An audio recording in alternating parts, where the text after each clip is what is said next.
than a century in the making, reckoning with one of America's most horrific legacies. No federal law expressly prohibited lynching. None. Until today. The act declares lynching a federal hate crime, a decision with deep historical resonance and modern-day meaning for the criminal justice system. Racial hate isn't an old problem. It's a persistent problem. A persistent problem. 12 seconds later. This is so sad. This woman sent a text message to her mother on Sunday saying, "Send the police, held hostage, apartment 3, don't call." And then they found her body the next day. Her name's Mahogany Jackson. She was 20 years old from Birmingham, Alabama.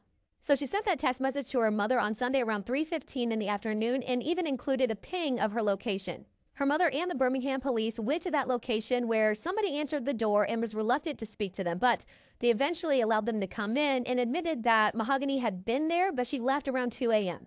So they kept searching but couldn't find her. Until the early hours on Monday, around 2:19 in the morning, a passerby called police stating that there was the body of a woman laying on the side of the road. Police arrived and noticed that she had an apparent GSW and she was pronounced deceased at the scene.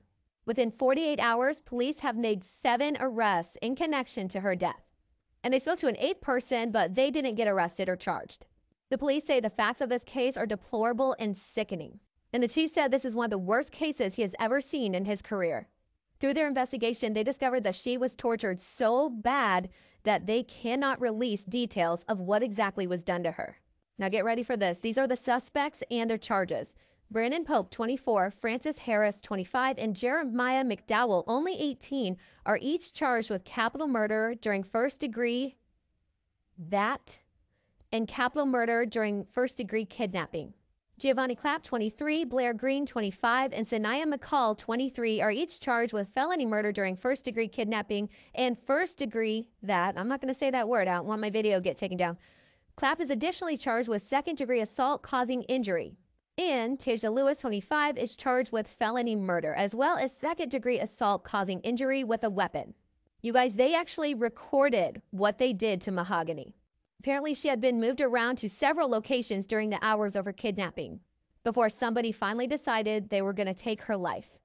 That's all on the People website if you want to read more. Reports are stating that she did know all 7 of those people. They were either friends or acquaintances. And rumor has it that this all happened over a little bit of money and maybe a comment that was made about one of their baby daddies. And to make it even sadder, she had a daughter, so that little girl is going to be raised without her mom.